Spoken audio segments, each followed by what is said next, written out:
Hi there, it's Liz. Today I'm handing the mic over to someone special, my son Landon. These folk tales you're about to hear were passed down to all of us from my mom, Landon's grandmother. And there's something about hearing them in his voice that keeps her spirit right in the room with us. So settle in and let Landon take you somewhere far away. Hi, I'm Landon.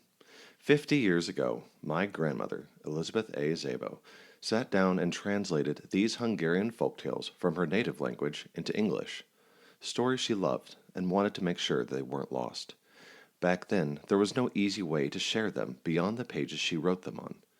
Today, we finally have the tools to bring her words to life the way they were always meant to be heard, out loud, as stories told to family. Now her grandchildren and great-grandchildren get to hear these stories too, right alongside all of our listeners. This is one of those tales, translated by my grandmother and read in honor of her memory. The Committee from Rátót. One fine day, as the king's carriage was passing through the village of Rátót, the wheel rolled off. The wheelwright was called to fix the wheel, and, in the meantime, the king and his aides went to have breakfast. While the wheelwright was looking for the lost wheel, the village clerk and the judge came ambling down the road. "What are you looking for?" asked the judge. "The wheel to the king's carriage," he explained. "It fell off." "The king?" the judge and clerk said excitedly. "No," frowned the wheelwright, "the king's wheel. That's the trouble with wheels. There's trouble if there's one too few, but with one too many, what do you do? Wheels, wheels, wheels," he kept saying to himself over and over again. The clerk and the judge, however, were so excited about having the king in their village that they were busy making plans. "Where is the king now?" asked the judge. "He's over in my house with his aides having breakfast." "Indeed," said the clerk, writing something in his little book. "My wife is making him rolled pancakes with plum jam," added the wheelwright. "Oh," said the clerk, looking at the judge and writing that down. "Quickly," said the judge. "We'd better hurry." The judge and the secretary rounded up the other men who would serve as a committee to greet the king to their fair village. They all met at the meeting hall. "Now," began the judge, "the king is having breakfast at Duquesne's house, and as yet no one from the village of Rátót has greeted him officially. It is our duty to take this task upon ourselves."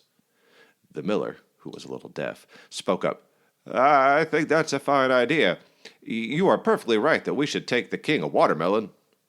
"What a stupid idea," scoffed the clerk. "The king doesn't need a melon. Why, what we should take him is a barrel of good homemade Rátót palinka." "That's a terrible idea," shouted the cantor. "What an impression we would get! Our lovely town would have a bad reputation if we did that." "Well, if you're so brilliant," called out the shoemaker, "come up with a better idea." They suggested first one thing and then another. They mentioned wine, flour, a roasted pig, a garland, and beads. Finally, the judge settled the matter. "We will take plums." The miller was shaking his head no. "I still think we should take a melon. After all, a melon is still a melon. It's round, it shows well, it's heavy, and in addition to all that, it's sweet.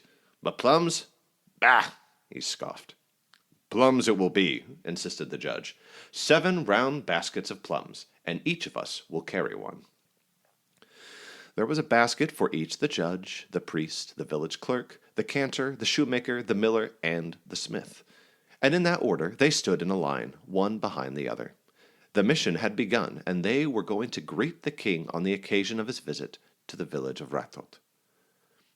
"Please," commanded the judge, who was at the head of the line, "you will do exactly as I do, and there will be no mistakes. Agreed?" The other 6 nodded a yes, and they began. Although it was only a short distance to the Duquesne's house, they followed the judge perfectly, looking very much like a row of geese. As they approached the house, the judge motioned them with a halt. "We are here. Remember now, do everything I do, and don't go wrong." Unfortunately, the judge forgot about the 3 steps that led down into the Duquesne's house. He took one big step, landed on his stomach, bumped his nose on the floor, and the basket and plums went flying toward the king, who was still peacefully eating his breakfast. And, without hesitation, came the other 6, in perfect order, following the judge exactly. They each took one big step, fell on their stomachs, bumped their nose in the floor, and their baskets of plums flying toward the king. King Matthias and his aides were wide-eyed watching the spectacle. The judge, in the meantime, was so embarrassed and afraid before the king that he didn't move. Neither did the other 6. There they were, piled up in twos, one on top of the other, waiting for the judge to move. But he didn't. The judge was waiting quietly for a word of pardon from the king. Instead of a word of pardon, the king and his aides quickly gathered the plums from under their feet and began hurling them at the committee from Rátót. Plums were flying through the air like a storm of bullets. The committee hardly knew where to hold their heads. Quickly, the judge scrambled to his feet, and the other 6 followed him out the door without looking back. They could hear the king and his men howling with delight as they left. When they reached the meeting hall, all of them in a rather sorry condition, they began cleaning up. Some had red spots, some had lilac, and some had purple plum skins stuck to them. It was obvious what mission the committee from Rátót had been carrying out. The judge pulled out a plum seed from his hair. The shoemaker found one in his shirt. The cantor wiped himself clean and was the first to speak. "Your Honor Judge, I apologize. You really had good sense in suggesting plums as a gift for the king. Just imagine what a mess we would have been if they had been throwing melons at us instead." The end. Thank you for joining us for today's Hungarian folktale. This is Landon signing off.